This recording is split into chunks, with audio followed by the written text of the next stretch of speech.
Today, I believe that some of you are getting confused about what's the situation now. I heard that there are many Filipino workers here na wala ng work or either umuwi.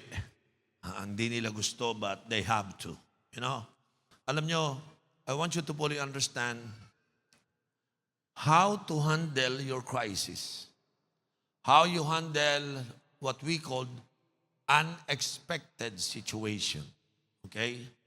There is a scripture in the Bible, Genesis 26, verse 1 and 2. Ipapakita po ako sa inyo, story to sa Bible. Sometimes when God gave us the Word of God, may istorya, may mga narratives dyan. Pero the intention is not just to tell a story, but to dig into the Word and apply it to our present situation. Because the Bible is very relevant. Do you believe that? The Bible is relevant, that every time we read the scripture, every time we meditate, we dig into that, I promise you, you will see something that you have never seen before. Like for example, this chapter, the Bible said, there was a famine in the land. There's a crisis. Bakit nagkaroon ng famine? Walang water, therefore walang field na pwedeng tamnan. Walang water, therefore walang livestock na mabubuhay. And it was declared the famine was in the land. Now there was a famine in the land besides the previous famine in Abraham's time. Meaning to say, there was an almost the same situation in the time of Abraham, but now it was experienced by his own son named Isaac. Okay? I want you to really understand na itong experience natin ay hindi lang sa atin to. Marami din pong nakakaranas nito. You know, sometimes we cannot handle situation because feeling mo ikaw lang nahihirapan eh. Huh? Parang napaka-selfish mo naman. Sa lahat ng problema, ikaw lang nakakuha. Hindi naman lahat tayo. Amen? When there was a famine, it was everybody's problem. Can I hear amen? And Isaac went to Abimelech, king of the Philistines, in Gerar. So when he goes to see Isaac, he goes to Gerar. But pagdating mo ng verse 2, the Lord appeared to Isaac and said, do not go down to Egypt. Live in the land where I tell you to live. Tingnan nyo to. Bakit si Isaac, pinagsabihan ng Lord, don't go down to Egypt. Baka pupunta sa Egypt. Si Amen. Ba't hindi pinapapunta sa Egypt? I think Isaac saw something in Egypt. When you have a problem, you will be attracted to solution. Can I have amen? When you're in the middle of famine, so, siyempre, ang hinahanap mo, sa kaya makakabili. Sa time kasi nila, bread, hindi kanin. Sa Pinoy, asan kaya yung tapsilog dito? Di ba gano'n? Pero sila, iba to eh, mga Hudyo to, ang kinakain nila, bread. Apparently, Isaac saw a place where there is an abundance of bread. So tanungin natin, bakit kayo meron kami wala? The truth is, doon sa Gerar, sa tinatawag na Canaan area, malayo sa tubig. Yung pala tong Egypt, kaya pala sila may bread, kasi meron silang Nile River. May Nile River sila. At yung Nile River na yon, pinapump nila yung tubig, nakakapagtanim sila. So habang yung iba natutuyo, namamatay ang mga halaman, wala itong Egypt nakarelax. May ilog tayo. Okay, mag-alala. Higupin ang tubig sa ilog, diligan ng mga halaman. So lumaki yung mga halaman. Nag-harvest sila, so hindi sila nagugutom. Ito naman si Isaac na doon sa famine in the land, nakatingin doon sa Egypt. Gutom na ako. Samantalang di sila doon, may shawarma. Di ba? Grabe. So, si Isaac said, let's go down to Egypt. Nag-backpack na sila, ready na sila. Nung naglalakad sila, Huy, saan ka pupunta? Ha? Lord, gutom na ako eh. Punta lang ko sa Egypt. Sabi ni Lord, don't go down to Egypt. Kung ikaw ang naroon, ano gagawin mo? Di ba sasabihin mo gito, Lord, unawain mo naman ako, gutom na ako. Kilala kita. May dahilan si Lord, ba't huwag kang pupunta doon. Kasi normal sa atin. Di ba, ganito ka noon? Pare, wala akong mahina buhay dito sa Pilipinas. Walang trabaho. Tara, tupay tayo. Di ba? May kilala ka ba doon? Wala. Bahala na sa atin si Lord. Sino sa inyo yung nagpunta dito, bahala na? Kunyari ka pa, ha? Some of you came here at risk. Ingat ka doon, baka ma-rape ka. O ano? Pero kailangan ko ng datong. Di ba? Yung iba, iniwan nyo nanay nyo, tatay nyo, iba, pamilya nyo. Yung iba, bata ka pa lang, nagpunta ka dito. Ilang taon mo? 22. Sa totoo lang, 17 ka lang. You do everything going down to Egypt. Why? There is something there. Tama po ba? Sa totoo lang, kaya ka naman nandito, there is something here.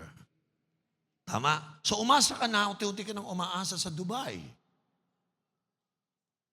Bakit si Isaac bawal? While everybody is going to Egypt, ikaw bawal. Lord, sila kumakain doon, ako hindi. Bawal, wag ka. Don't go down to Egypt. So may tanong tayo, bakit yung iba pinapayagan, tayo hindi? Si Amen. Tulad ngayon, calling all workers, please go home. Nagtatrabaho ka dito. Okay, may trabaho nga, pero may quitty sa gabi. Si Amen. So apparently on this story, the Lord appeared. Alam mo, buti na lang, yung mga plano mong Egyptian goal, biglang nag-appear si Lord. Kasi mukhang marami tayong akala natin tama, pero mali. Si Amen. Yung ating common sense sa Diyos, nonsense. Are you listening? So they begin, Isaac is wondering why. Why you don't allow me to go down to Egypt? Pagkasabi niya dito sa verse 2, do not go down to Egypt, live in the land where I tell you to live. Then verse 3, tingnan niyo po yung verse 3. Biglang may sinabi si Lord na, ewan ko kung maniniwala ka pag sinabi sa iyo ni Lord. Sabi ni Lord sa verse 3, I will be with you and I will bless you. Stay in this land for Huwag kang pumunta sa Egypt. Stay here. Pero tagutom dito. Ikaw naman, for a while lang naman eh. Sino po naniniwala? Yung mga struggle natin ngayon, for a while lang yan. Amen? O sabihin mo sa katabi mo, easy ka lang. Sabi sa kanya, don't go down. So sabi niya ganito, stay in this land for a while and I will be what? With you. And will? Sarap naman, ano? For to you and your descendants, I will give all this land and will confirm the oath I swore to your. Ito tinatawag dito ng detoxification. Dinidetox to si Isaac eh. Ano alam nyo, kaya tayo hindi gumaganda takbo ng buhay natin kasi masyado kang toxic yung spiritual life mo. Hindi mo alam ang ibig sabihin ng I will be with you. Ano yun? Kasi puro kong Egypt, may pagkain doon, may pera doon. Hindi mo alam na saan ka magtiwala wag sa Egypt. The message was clear. When was the last time you learned that you don't depend on the Nile River? Lord, paano kami dito? Stay in the land for a while. I will be with you and I will bless you. Sabi niya, sigurado ka. Gutom eh. Di ba? So parang, sino rito nangangailang i-detox ka ni Lord sa mga puro walang pananampalatayang isip mo? Sino rito yung nangangailang i-detox? Kasi you keep on trusting Egypt. You keep on trusting bread. But while here, in Gerar, in the Canaan, where you can learn to trust God. Mamili ka. Doon, nagtiwala ka sa Egypt. Dito, magtitiwala ka sa Diyos. So, ang tanda mo ng Kristiyano, hindi ka pa rin maniwala. Kasi Egyptian ang isip mo eh. What is Egyptian thinking? May Nile River tayo. Sila wala. Meron tayo dito, sila wala. Because you're thinking about all material things that the world can offer to you. Pero si Lord, malayo ang tingin. Imagine nyo, naalala niya pa, may pangako kasi ako sa tatay mo. Kaya Abraham, pinangakuhan ko siya ng lupa. Yan na yan eh. Oh. Huwag ka nang alis dyan. Yung pala ang ibig sabihin ni Lord, ito na yung lupa sinasabi ko sa kay tatang mo. Si Abraham po ibig sabihin. Yan na yun eh. Pero dyan anak, pag may famine dyan, kasama mo. Pag may gutom dyan, kasama kita dyan. Sabi ni Isaac, dito, sasamahan mo ako sa gutom. Yes. Doon may tinapayo eh. Yung mind mo automatic, natural, materialistic. Basta ako kung saan ang pera, doon tayo. Huh? Ang alam ko kung saan ang Diyos, nandun tayo. Sino sa inyo, Egyptian mindset? Kung nasa ng, sabi ni Lord, kaya lang pag dito ka, dinidetox siya eh, inaalis sa isip yung pagtitiwala sa world. Sabi niya, anak, dito, wala kang Nile River, pero may ulan ako. May ulan ako. Doon, sa Nile River, kinokontrol ng tao ang Nile. Pero dito, ako lang ang may-ari ng ulan. Ako lang ang may kontrol ng ulan. So tuwing natutuyo ka, titingin ka lang sa langit, sabihin mo sa akin, Lord, thank you. At pangako ko sa iyo, I will bless you. Sino sa inyo itong last 2 to 3 weeks, nararamdaman mo na yung pool ng Egypt? Hoy, lumapit ka. Kung gusto mong tinapay, di ba ginaganon tayo ng Egypt? Pinupull out tayo ng world to get out from the promised land of the Lord.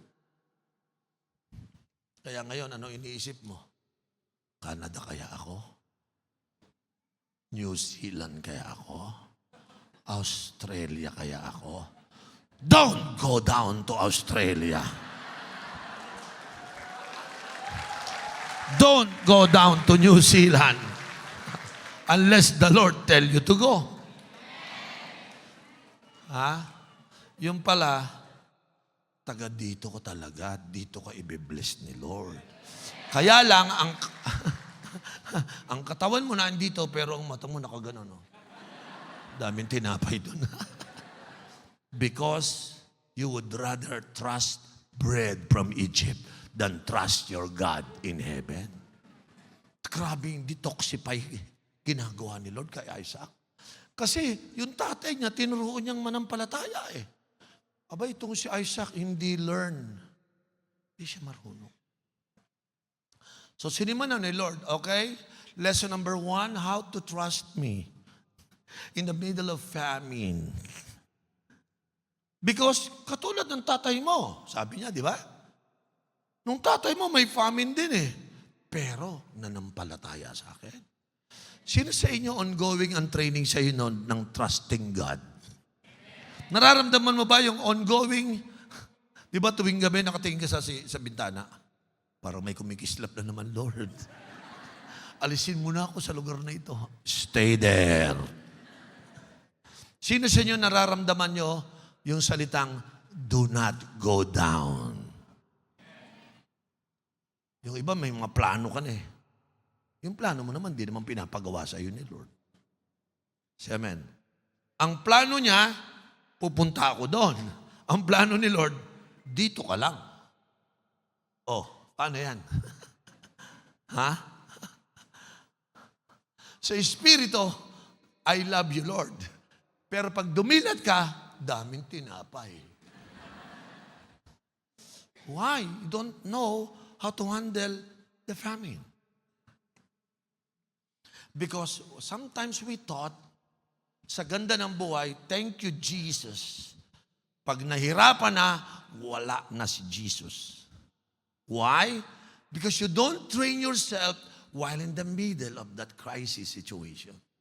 Siguro kaya ako nandito, na-corner ka dito para turuan ka ng leksyon ng Diyos. Paano magtiwala, paano umasa, paano manampalataya sa Diyos. Hallelujah. Praise God. Alam mo, tinan mo yung katabi mo, sabi mo, kaya mo yan. Ha? Sabi mo sa katabi mo, don't go down to Egypt. Sino po may natututunan ngayon? Why you don't need to go down to Egypt? Because God does say something. Alam mo sabi niya sa'yo? I will be with you and I will bless you. Kaya mong paniwalaan yan? Lord, may mga sumasabog po sa ulo ko, i-bless mo ako? Lord, mga nagigiba-giba mga building dito, ang dami. Lord, yung mga scrap may namatay. Dito lang ako, Lord. Are you sure?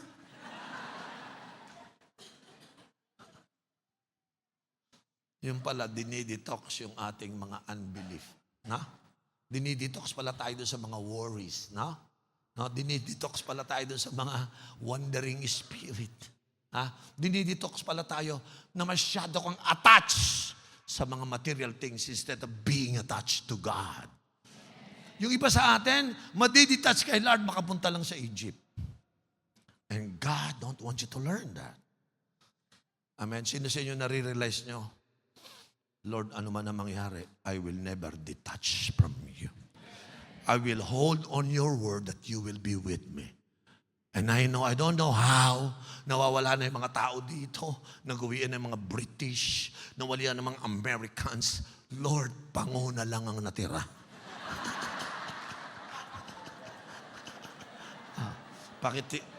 Pakikalabit yung katabi, pakiganon. Wala nang British. Lahat walang sayad.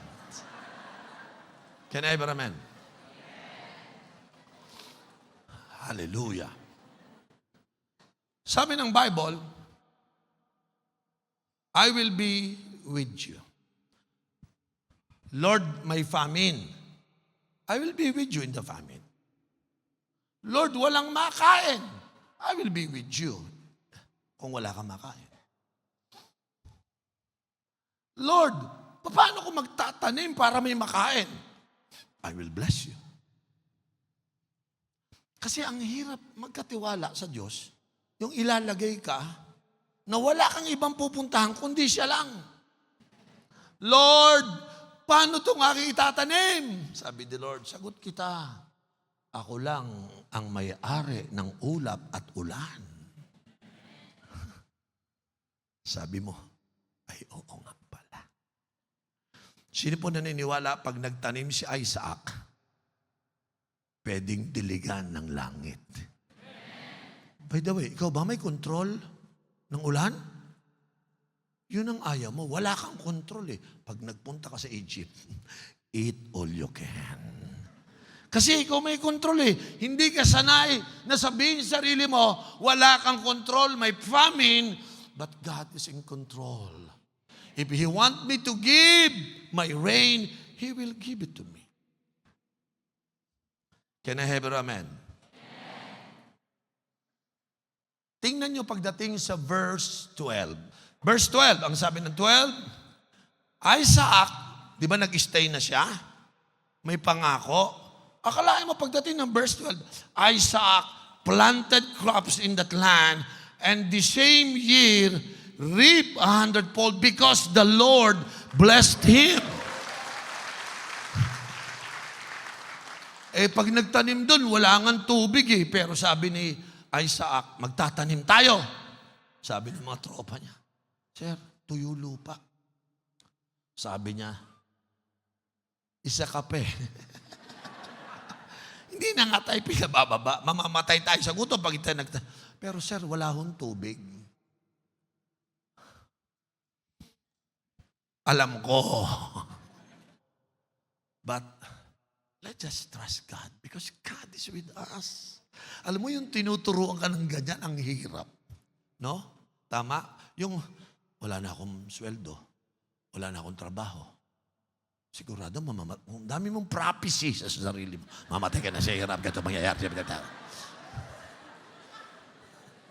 Hindi mo kayang sabihin na, kasama natin si Lord. May pangako sa atin si Lord. So yung mga bata ni Isaac, nagtanim. Siguro ganun. Wala silang magagawa. Ang boss si Isaac So tanim sila. Nagtataka sila ng tanim nila. Wala naman tubig. Tumutubo. In fact, sinabi pa nga ng Bible, they harvest 100-fold. Talo yung Egyptian water ng Nile. Sabi nung mga bataan niya, Sir, saan tayo kukuha ng tubig? That's not in my control. But since God told me He will be with me. Tingnan mo yung ulap. Sino may-ari niyan?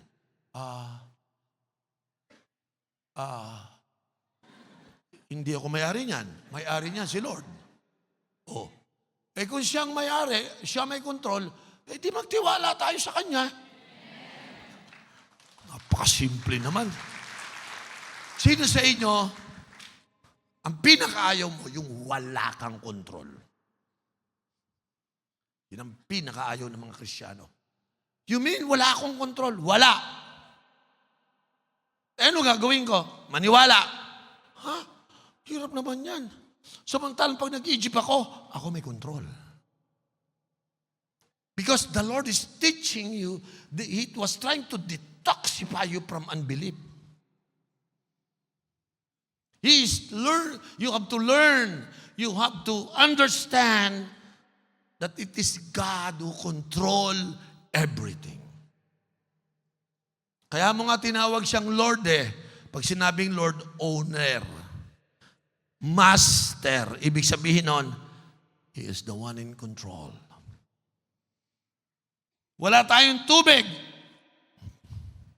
Sila, ang tubig nila galing sa baba. Tayo galing sa taas. So Isaac planted crops. Walang nagtatanim, si Isaac lang. Tingin nga sa kanya, baliw Na-detox na kasi. Kaya kong magtanim kahit walang tubig. Bakit? Sinabi sa akin ni Lord, ibe-bless niya ako. So tingnan nyo Isaac planted crops in that land, and the same year reaped 100-fold. Why? Because the Lord blessed him. May nakikita ba kayo sa verse ito? Ang nakikita ko dito, faith without action is dead. Dahil may faith siya, nag-act siya. Ano ginawa niyang action? Nagtanim siya. Alam ko naman siya, Lord, ikaw na po bahala sa pagkain namin. Nananampalataya ako sa iyo. Bahala ka na sa akin, Panginoon. Patay. Siya nanampalataya, pero nagtanim. Pero walang tubig, pero nanampalataya. Paano tutubo? Hindi ko alam. Basta maniniwala lang ako sa Diyos. Tsaka sinabi naman niya sa akin ibe-bless niya ako. Di nakita, ba talagang si Isaac? Si Isaac, hindi ko na pinapunta sa Egypt, hindi umalis. Nagtanim pa. Hala, umasa na. Di ba? Mga ulap. Nagtataka si Isaac sa gabi, habang natutulog siya, basa ang lupa. Tumubo na yung halaman. Yung faith mo, dapat may action. Bawal yung puro faith na walang action. Because faith without action is patay. Di ba? So pag may faith siya, wala siyang action, mamamatay yung mga halaman. May action tong ginawa. So tingnan nyo. Ano ang action ng tao? He planted. Action yun. Ano ang galaw ng Diyos? He blessed him. Meron kayong gagawing natural. Nagtanim, natural yon.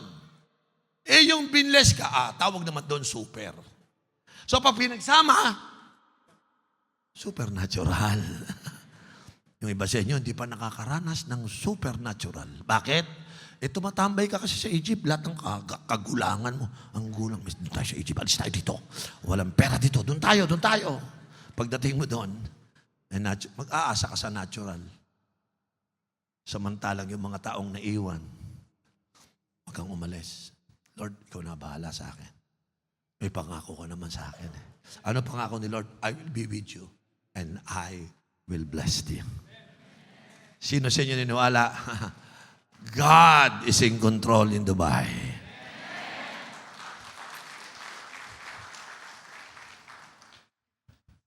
Marami dito dinidetox ni Lord. And the only way to detox your life is to put you in a situation where you will be tested. Egypt or God's presence. Mamimili ka lang. Ako, lahat kayo dadaan dyan. Sino po naniniwala yung word ni Lord ngayon ay para sa atin? Amen? Kasi nagdadalawa ka ng isip eh. Parang gusto mong go down to Egypt. The last time I review my Bible, nung nagkaroon ng famine sa Egypt, sa buong mundo, ang Egypt lang ang may tinapay. Naalala nyo? At ang leader nun ay si Joseph. Naalala nyo? Taga-Egyptian siya. Nag-distribute siya ng bread worldwide. Tinawag niya si Jacob, yung tatay niya, tsaka yung mga utol niya. Naku, tuwan-tuwa sila. Ang leader pala dito pa. Si utol pala. Itol yung kanto. Di ba? Kunin ang swawar, mapakainin sila. Tuwan-tuwa sila. Not knowing, Egypt is a symbol of slavery. In just a matter of 400 years, fully slave na sila. Nakalimutan si Joseph, nakalimutan si Jacob, nakalimutan ng nation of Israel. In-enslave na sila ng Egypt. So, ibig sabihin, we have to be careful that someone is promising us bread, and yet later, it will enslave you. Madami nga Christian sa Pilipinas, pagdating dito, backslider na. Kasi nakaka-enslave when you begin to trust the material things of the world. Nakaka-enslave. So yung iba dahil sa trabaho, dahil sa pera, hindi na nagsisimba. Hindi na nagsa-cell group. Wala na siyang spirituality. Lahat Egyptian lifestyle. Why? Because you're not in Egypt, but the Egypt is inside of you. You are very attracted sa mga physical matters. Wala nang appeal sa iyo yung salitang, I will be with you. Walang appeal sa iyo yan. I will bless you. Walang appeal sa iyo. Because ang nag-a-appeal lang sa iyo, yung magandang nakikita sa Egypt. Daming biktima niyan. Now, look at verse 13. Dahil bines siya, supernatural eh. Imagine mo, sino po niniwala, ano mangyayari sa trabaho mo kung pinasukan ng supernatural? Sino ba yung binibigyan ng supernatural? Yung mga naniniwala that God will be with you. That God will bless you. Yun ang makakaranas. Yung mga hindi naniniwala, tatakbo ka sa Egypt. Magmamanifest yun. Pagdating po ng verse 13, ang sabi ng Bible, the man, who is that man? Isaac, become rich, and his wealth continue to grow until he become very wealthy. At ang sabi ng verse 14, he had so many flocks and herds and servants that the Philistine envied him. Grabe to. Kanina gutom, ngayong kinakainggitan. Bakit? Yan ang mga napapala ng mga sinasamahan ng Diyos. Yan ang mga napapala ng mga binibless ni Lord. Taas yung kamay na gusto mong i-prosper ka ni Lord. Okay. Pag sinabing prosperity, minsan mali tayo. Ang truth, i-explain sa'yo. Ibig sabihin ng truth, original information.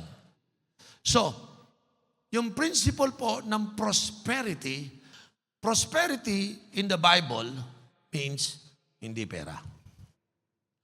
Like for example, Joseph was prospered by the Lord. Slave siya doon Paano siya naging prosperous? Nagpunta siya sa prison house, nakakulong siya, and the Lord prospered Joseph. Wala naman siyang trabaho daw, wala naman siyang pera Bakit siya pinrosper? Listen to this. Because prosperity is not about money. Ito, tip ko sa inyo. Nagkakagira-gira na sa paligid natin. Pero God can prosper us. Tingnan niyo to Dapat tama ang meaning ng prosperity. Sa Bible, ang prosperity is not about money. Prosperity in the Bible means do it well. When you do it well, you are on your way to prosperity. Hallelujah. Ano ibig sabihin ng prosperity?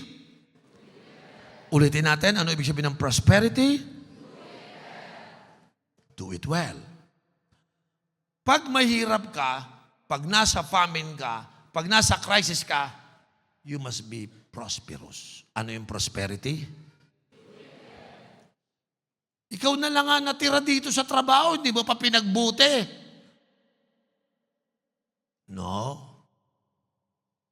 You have to do it well. So si Joseph is not about money.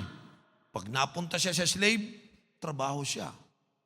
Imagine may tsura ni Joseph. He do it well. Kasi nung nagtatrabaho siya, habang nagtatrabaho, nagwapuhan sa kanya yung babae. Ewan ko, ano kaya damit nun? Mukha ba siyang slave? Hindi. Grabe. Tuwing titignan siya ng babaeng boss niya, gwapo naman ang boy natin.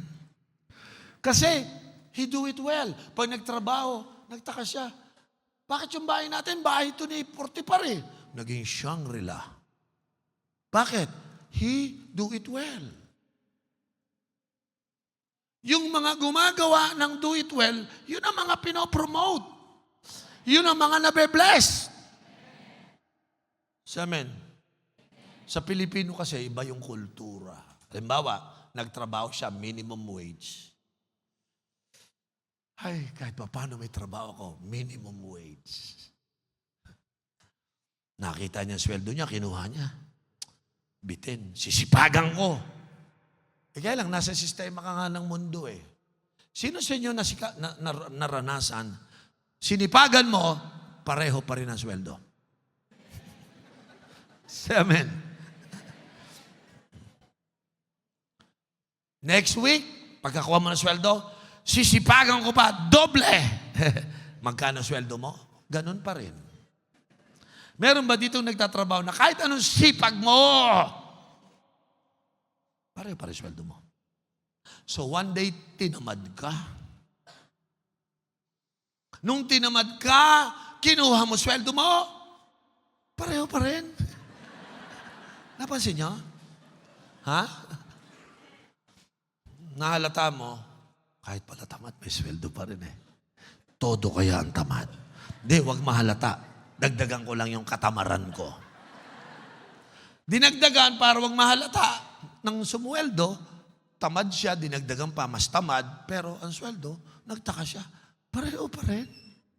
Para hindi mo napansin, tinamad tayo, pareho pa rin sweldo natin. Subukan kaya natin yung talagang todohan na tamad, yung nakatunga na lang tayong gano'n. Tara, gawin natin. Sige. Tinamad siya, hindi siya nagtatrabaho. Pag nandiyan yung boss, biglang magmumukhang masipag.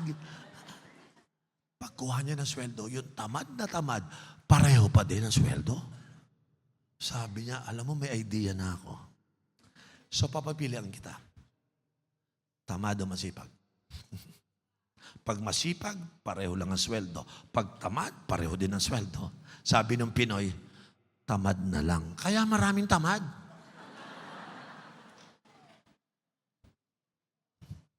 Sabihin mo nga sa katabi mo, parang ikaw ang pinag-uusapan ngayon dito.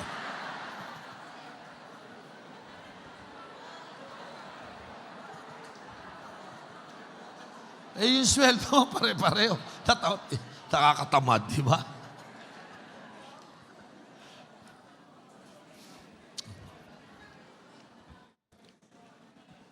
You don't have the spirit that whatever job that was given to me, I will do it well. Kung ako gagawin, mag-evangelize ako, I will do it well.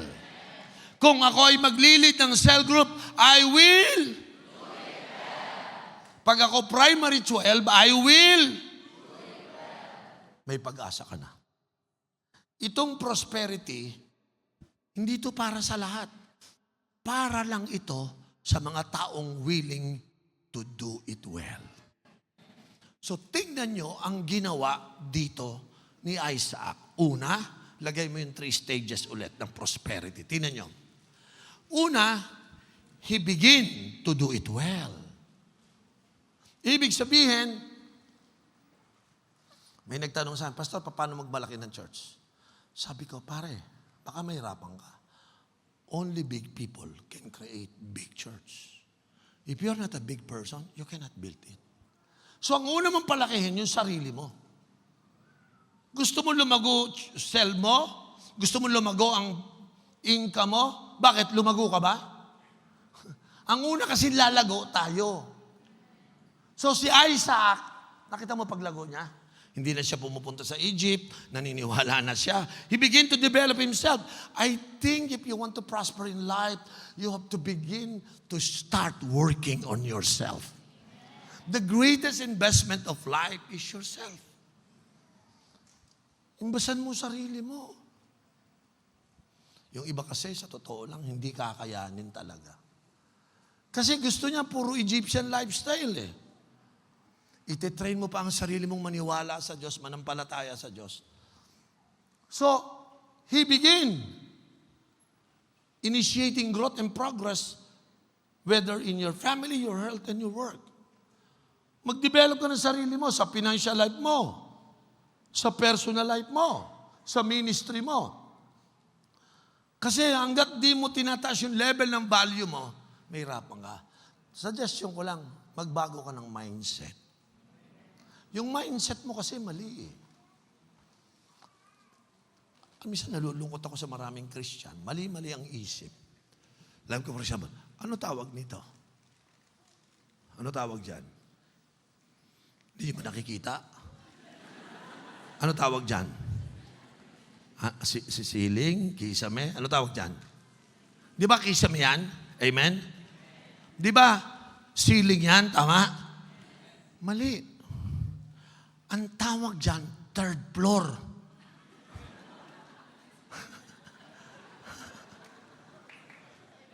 Kasi, pag ang tao, next level thinker, hindi, kasi pag ceiling, tapos na. Tapos na ba yan? Hindi pa, may 3rd floor pa yan eh. So, ano tawag dyan? Pero kanina, ceiling ang tingin mo. Mali kasi isip mo eh, di ba? Ang mga taong may mga next level thinking, hindi kisame yan, 3rd floor yan. Sabi mo sa katabi mo, change your mindset. Eh yung mga minsan, may mga taga-Dubai, nangangarap, tinanong siya. Ang tagal mo na sa Dubai, ano ka na ngayon? Nagbibilang ka na ng kotse? O nagbibilang ka pa rin ng poste? Ano ba dapat? Ano gusto mo? Nagbibilang ka ng kotse o nagbibilang ka ng poste? Sagot. Kotse, amen? Taas yung kamay na gusto magbilang ng kotse.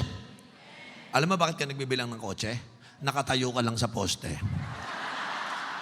Pagdaan, 1, 2, 3. Mali ang isip mo eh. Eh, ba't nagbibilang ka ng poste? Ano? Nakasakay ka na sa kotse. Grabe naman si Bishop, ang dami mga parables. I was just checking on your way to think. Di ba? Saan ka naman nakakita? Gustong yumaman, pero walang sinisimulan. Dati magbubuti ako. Car wash boy ako. Pero habang nagkakarwas ako, pinagbubuti ko.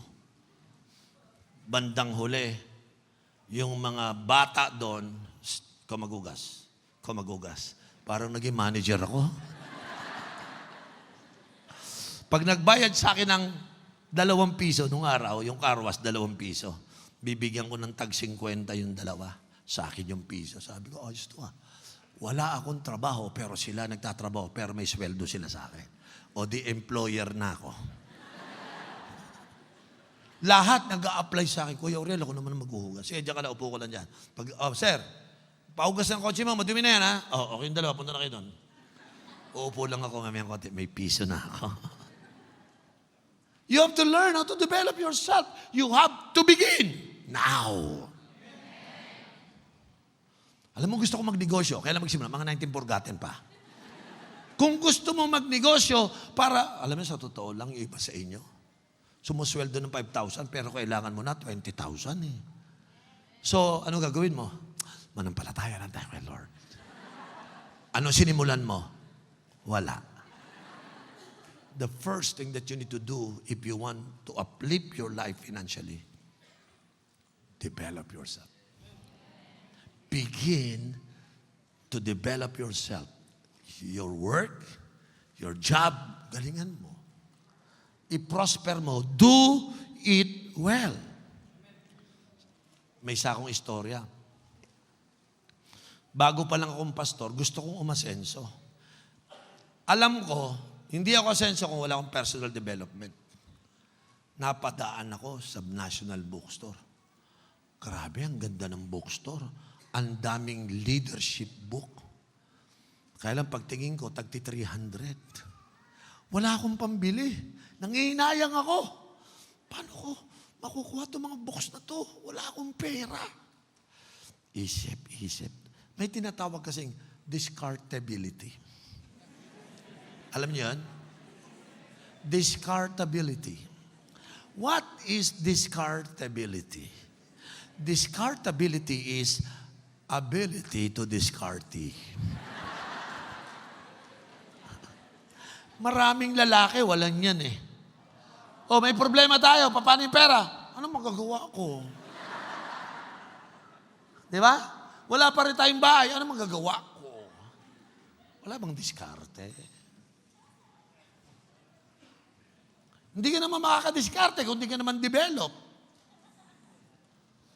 So, dumiskarte ako. Kinakailangan ma-develop ako. Pumunta ako sa National Bookstore. Bumili muna ako ng donut. 3 piraso. Nung time na yun, ang donut, tagda 2 piso lang. Yung Dunkin Donut, tsaka Mr. Donut, 2 piso lang isa nung araw yan eh. Pagpunta ko sa National Bookstore, yung mga nagbabantay ng libro, Hoy, ka ba nagbabantay? Oo. Mukhang pagod ka na. Merienda ka. Binigyan ko. Uy, salamat ha. Saan kayo Lord nagtatabaho? Pastor ako. Ay, pastor po pala kayo. Yan, bless kita ha. Donut ka muna. Grabe, pinagatian ng 2, yung 3 donut. Sabi ko sa kanila, pwede ba ako tumingin ng mga libro? Oh, pwede. Kailangan nakalagay, bawal magbasa eh. Ay, hindi sir, basta't ikaw pwede. Nag-invest ako, 6 na piso. May dala akong maliit na pocket notebook. Nagbabasa ako, nagte-take notes ako. Yung mga outline kinukuha ko, yung ganda nito, pwede to. Siguro mga nakaipon ako, mga 10 na pocket size. Ginawa ko, MWF. 1 to 4. Kasi dinedevelop ko sarili ko eh. Because parang na-expect ko one day magsasalita ako. And then after I take notes, pag umuwi ako sa bahay, re-reviewin ko na. Papag-aralan ko na. Nakakagawa na ako ng sermon. One day, I was invited sa isang UCCP church. Ako ang speaker sa prayer meeting, hindi sa service. Prayer meeting lang. Sabi ko, ginawa pa ako speaker, prayer meeting lang naman. Wala, ganun lang ang level mo eh. Di ba? O, sige po. Ako pagka-preach ko, na-bless yung mga umaten ng prayer meeting. Nilapitan ako ng isang Chinese businessman, ang sabi niya sa akin, pwede bang punta ka sa company ko kasi marami akong managers, hindi pa Christian, tsaka yung mga empleyado ko sa Jollibee. So punta ako sa Jollibee, pagpunta ka sa Jollibee, hindi pa noon malaki ang Jollibee, maliit pa. Pumunta ako doon, kinausap ako ng may-ari, tinawag lahat ng mga empleyado, nag-preach ako Saturday ng morning. Yung Chinese, tuwan-tuwa, blessed na blessed. Sabi niya, ang ganda naman ng mga message mo. Alam mo, yun ang dapat matutunan ng mga manager namin eh. Pwede bang kunin ka naming trainer ng mga manager namin? Ako ho ba? Naalala ko yung donut ko. Grabe yung donut na yun. Ang daming niload sa akin. 6 pesos a day lang. Samantalang ikaw, pag may conference tayo dito, 20 lang, nahiya ka pa. Di ba? Pag ako nagpupunta may conference, tanungin mo kung magkano. Magkano bayad dito? Pastor, ano lang, 20 dirham. 300 pesos, ibig sabihin. Namahalan pa. Eh, ikaw mag-aaral kay. Sabi ko, how can you become a better person without a place to learn? Nag-preach ako. Nagturo ako doon sa mga manager ng Jollibee. Pagkatapos ko, sabi sa akin, Pastor, pwede ka na bang maging regular na trainer namin? Meron tong dokumento. Pakipirmahan mo, may kontrata ka sa amin. For 1 year, ikaw magte-train. Twice a month lang ang trabaho mo. Sweldo ko, 15,000 a month. Eh, ang minimum wage ng mga 7,000 lang eh. Ako, doble na. Sila magtatrabaho ng 1 buwan, ako 2 araw lang. 2 hours lang pag Saturday, another 4 hours lang. Sabi ko, buong naging mamahalin ako ngayon. Hinipo ko yung bibig ko. For 15,000 ka na, aman. Sa church ko, wala akong sweldo. Sa Jollibee, kinuha ako. I begin. So one Saturday, habang nagtuturo ako, may matanda. Nakita ko, sino ka matanda na to? Sumama pa sa training. Wala akong kalam-alam. Yun pala ang may-ari ng National Bookstore.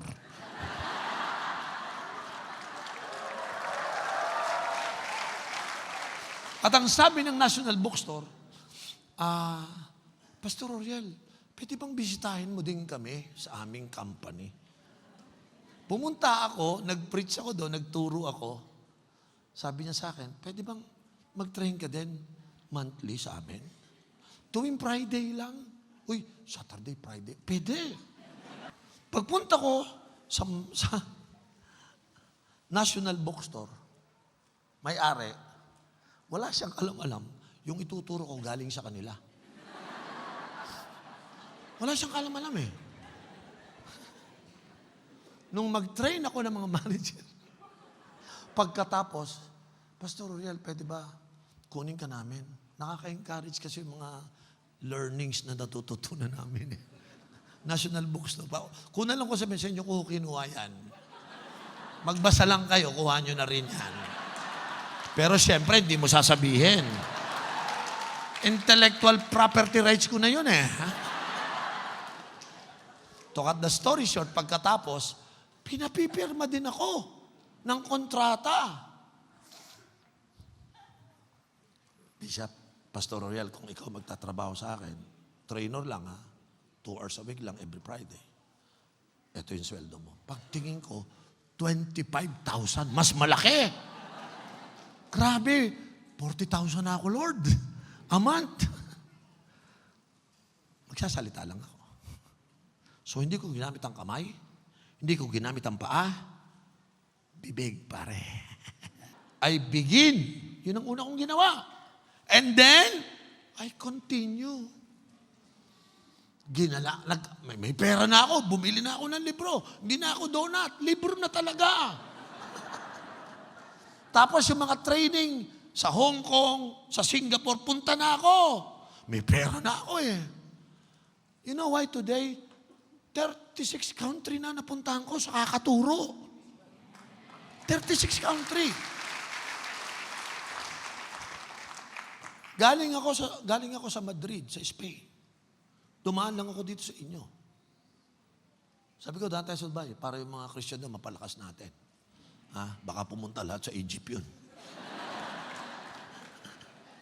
Kaya ako nandito ngayon. Don't go down to Egypt. Prosperity begins when you develop yourself. And then when you do it well, continue to do it well. Ano ibig sabihin nito? Persistence with diligence even when there are challenges in your life. Parang ganito. Pag may problema, tulad ngayon, may problema dito, nag-aalisan, pero ikaw, lalo mong ginagalingan. Nagko-continue ka. Hindi ka nag-give up, hindi ka nagsusurrender, hindi ka nagko-quit. Continue lang. Sabi mo sa mo, tuloy lang tayo. Lambingan mo naman, huwag yung parang galit. Kung may asawa ka, sabi mo sa asawa mo, tuloy lang tayo. Sabi mo, let's do it well. They continue doing it. Eh di tinuloy ko. Ang sumunod na nag-imbita sa akin, mercury drug. Sabi ko, may Jollibee ako, may libro pa ako. Grabe, ngayon, mercury drug, may vitamins na ako. I've been to so many companies. Alam mo, si Bishop Uriel, wala naman akong title eh. Pero, I believe, when God told me, I will be with you, and I will bless you. Yung salitang bless, pinag-aralan ko.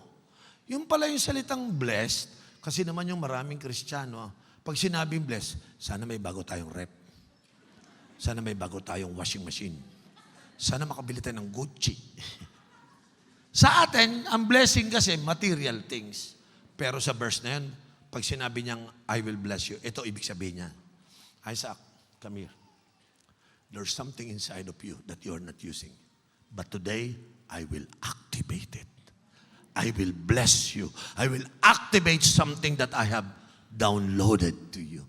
Alam niyo ba, kung alam niyo lang to, maraming kinarga sa si Lord, kaya lang hindi activated.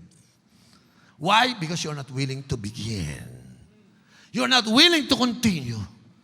Ayawin ka, iyakin ka. Pag may problema, mama. Diba? Tama? Sino rito pag may problema ka, hindi mo tinatawag si Jesus, tinatawag mo yung Bombay. Kasi ang bilis ng pautang eh, di ba? Kasi wala tayong trust kay Lord eh. Parang sinasabi ko sa inyo, when you begin, you continue. May natututunan tayo? Kahit may problema, tuloy lang. Pastor, tinitira tayo ng Iran. Tuloy! Ang bihira. Bomba lang, matatakot tayo. Di ba? Kinakabahan ka, pero no. The Lord is with me. The Lord will protect me. The Lord will save me. Lord, pasasabugin mo ba ako? Kasama kita. Dalawa tayo sasabog. Tiyakin mo lang, nakasama mo, Panginoon.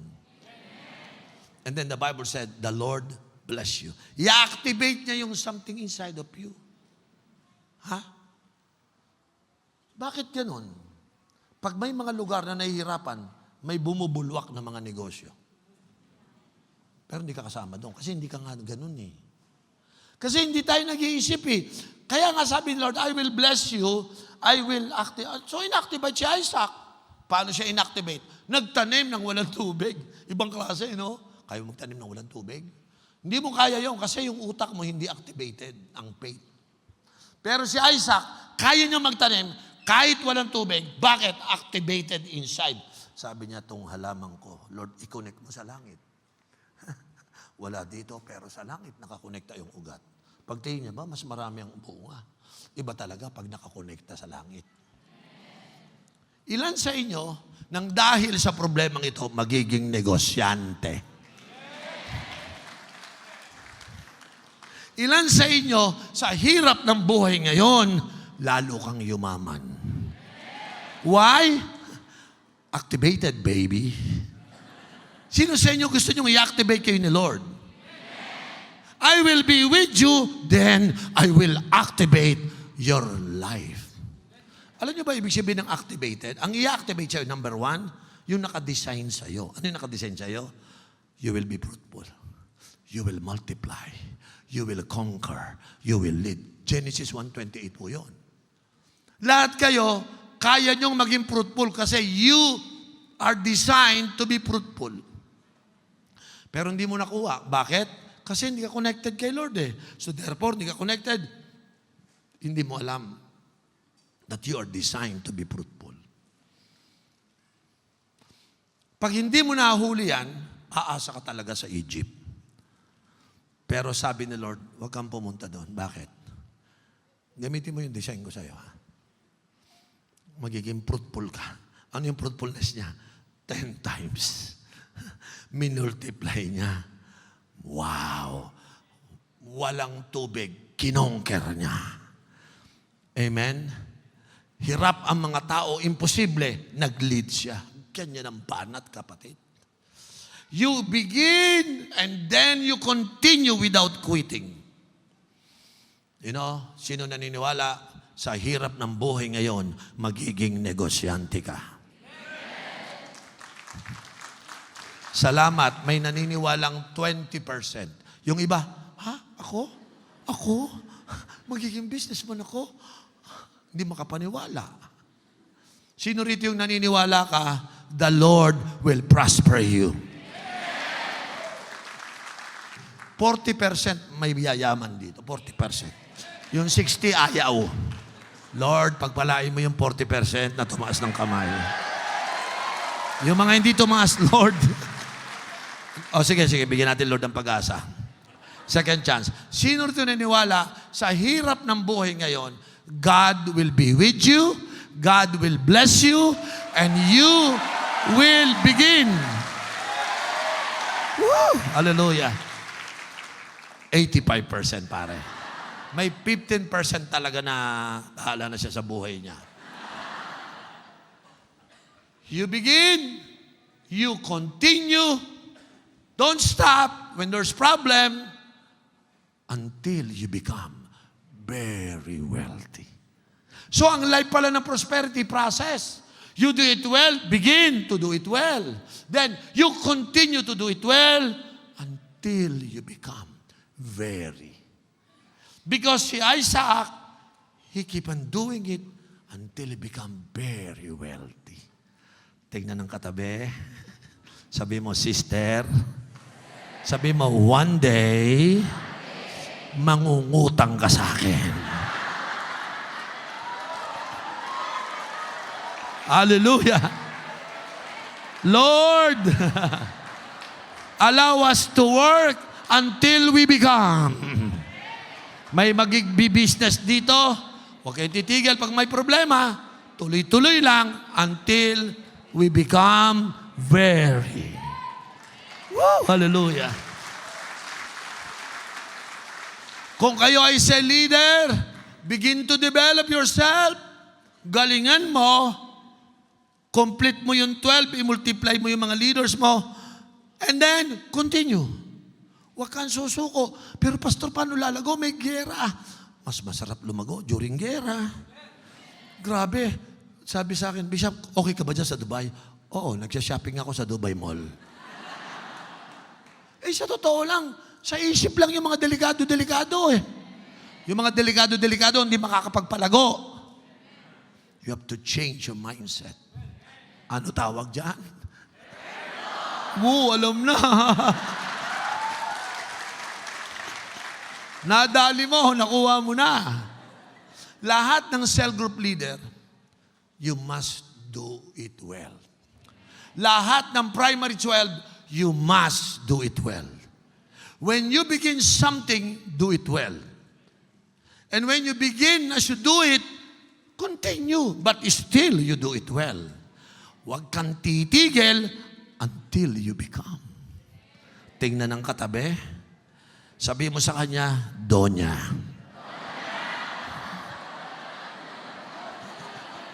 Sa lalaki, Don. Hallelujah. Sino po naniniwala may kakaibang tao dito sa loob ng Dubai? Hindi tayo Egyptian. Tayo ay Christian. Iba ang takbo ng isip natin. Naniniwala po ako, sa oras na ito, meron ditong nagdadalawang isip, natatakot, nag-worry. Parang tumigil ang buhay niya ngayon. Hindi ho totoo yun.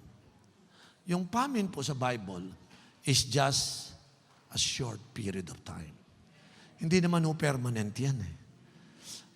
Ang nagustuhan ko sa Diyos, lahat ng nangyayaring hirap sa buhay ko is not permanent. It's temporary. I want you to know that your situation is temporary. But the Word of God is permanent.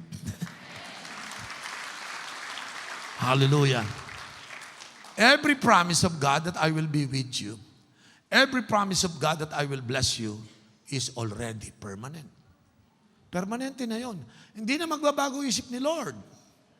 Amen? Sabi mo sa katabi mo, God will bless you. And that's permanent.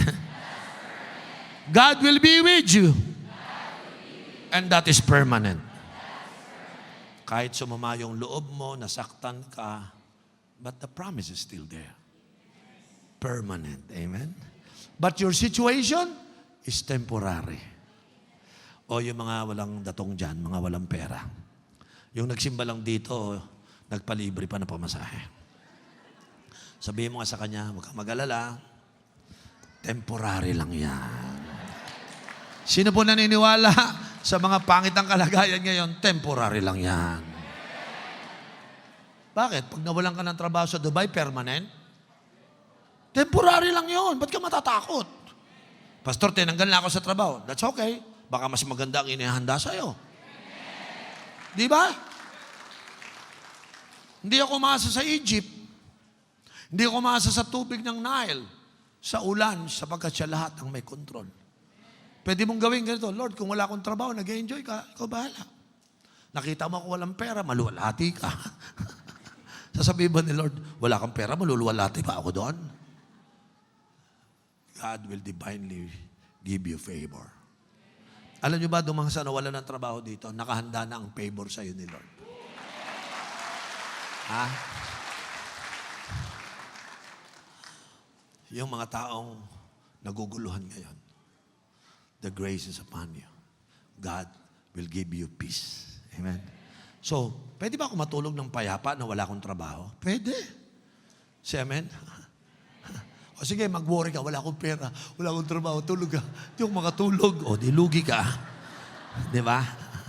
Amen? Bago ka matulog, sabihin mo, the Lord will be with me. He will never leave me nor forsake me. And God will bless me. Araw-araw, i-declare mo sa sarili mo yan. Hindi ka mawawalan kay Lord. Amen? So, God is detoxification process. Inaalis yung tiwala sa sarili, inaalis yung tiwala sa Egypt. Ang daming inaalis eh. Mapaparay ka nga eh. Until clear na yung puso mo, ready ka na ulit sa mas magandang gagawin ng Panginoon. Sino po naniniwala after this crisis, you will become 10 times better? Tumayo tayo lahat. Hallelujah. Lord, salamat for the reminder of your word, Lord. We believe, Lord, that your presence is always over provisions, Lord. Mas gusto namin, Panginoon, ang presence mo kaysa sa provisions ng Egypt, Lord. Salamat, Lord, na tinuro mo sa amin that we should not go down to Egypt, not to trust human resources, Lord. Not to trust this material thing, Lord. But thank you for teaching us, Lord, that your presence is better than bread, Lord. Your presence, you said, Lord, man shall not live by bread alone, but by every word that proceeded out of the mouth of God. Lord, thank you for allowing us to hear that you will be with us, Lord. You will bless us. And today, Lord, we believe it, Lord. Hayaan mo, uwi kami mula sa lugar na ito. Meron kaming peace of mind, knowing and believing that God is in control, Lord. Lord, ikaw na bahala sa mga kailangan naming ulan sa buhay namin, Lord. Panginoon, hindi kami aasa sa Nile River, Lord. Aasa kami sa iyo. Ikaw ang may control ng lahat ng bagay, Lord. We don't need to worry. We don't need to be afraid. We just need to trust you, Lord. For your promises is permanent and my situation is temporary. Salamat, Ama, sa hapong ito. Purihin ka at luwalhatiin ka. Makakalagpas kami sa krisis na ito at kami lalabas ng mas magaling, Panginoon, sa buhay namin. Lord, we thank you. Lord, we honor you in Jesus' name. Amen and amen. Hallelujah. Alam ko, first time nyo rito sa ating church, and I believe the Lord have already sent your personal message, yung narinig nyo ngayong araw na ito. And we desire more that not only these Sundays that you will be with us, but all Sundays hanggat nandito kayo sa bansang UAE. Sino sa inyong first time nakatin na ganitong klaseng assembly? First time? First time nyo talaga ngayon? Wala kayong karanasan sa ibang mga church? Sa Pilipinas? New life. Alam ko new life. Amen. So, are you from? We have English speaking. So I have to speak English speaking. Congratulations, it's going to be short. In John chapter 6, verse 44, the Lord says that the Lord Jesus Christ himself says that no one can come to him unless the Father draws you closer to him. So right this evening or right this day, you will not be able to come close to the house of God or come to Jesus Christ, lest otherwise there is intervention of the Father in heaven. So you'll be here in the house of God, it is already a miracle. Agree? So this day, no doubt, the Lord made a way for you, and we call that miracle. Why? Because it is very hard to come to the Lord Jesus Christ. You be here in the house of God, congratulations, the miracle of the Lord is with you right now. And because of that, the Lord has a purpose for you. You are hearing the word of the Lord at mayroon itong gagawin sa inyo. Sabi ng Panginoon sa John 3:16, "For God so loved the world that He gave His only begotten Son, that whoever believeth in Him shall not perish but have eternal life." This day, the Lord wants to offer to you Jesus. Because there's a pending penalty waiting for us, and that is to die. But the good news, because we have eternity promised by the Lord. And to receive eternity, we have to receive the gift, and that is the Son of God, Jesus Christ. If I'm going to offer to you Jesus Christ today, are you willing to receive Him? Or among of you wanted to receive Jesus now? Please raise your hands. And it is very easy to receive the gift of our Father as our way going to the promised eternal life. This is how easy it is. In Romans chapter 10, verse 9 to 10, the Lord says, "If you declare with your mouth that Jesus Christ is the Lord and believe in your heart that God raised Him from the dead, then you will be saved. For it is with your heart that you believe and are justified, and it is with your mouth that you profess your faith and are saved." Amen? So your ordinary coming to the house of God will turn to be extraordinary, because you will be take home or take away heaven, and the promise of salvation will be yours this day.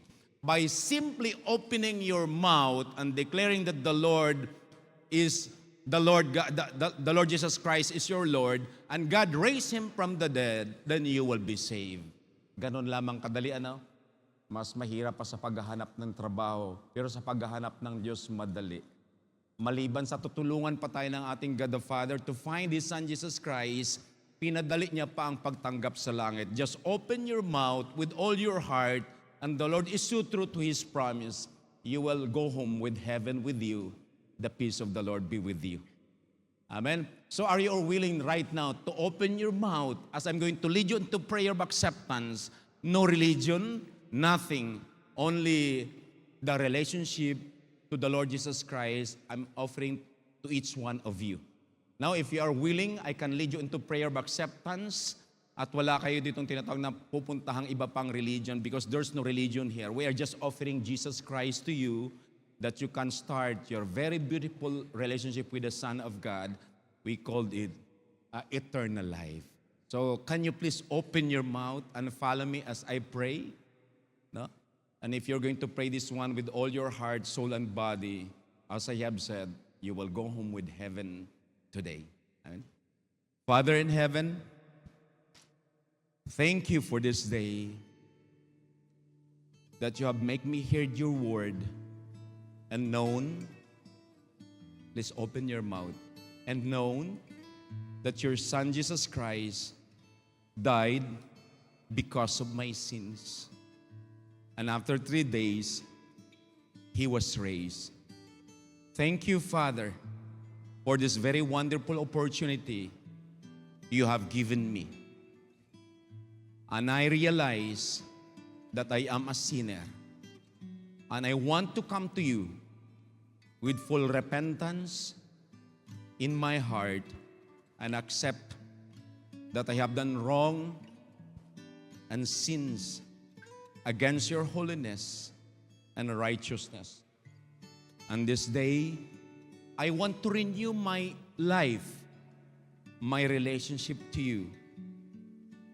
And I am willing to surrender my soul and my spirit to you. That in Jesus' name, I receive the promised salvation. Thank you for the forgiveness. Thank you for the love. Thank you for the redemption of my soul. I receive your gift through your Son, Jesus Christ.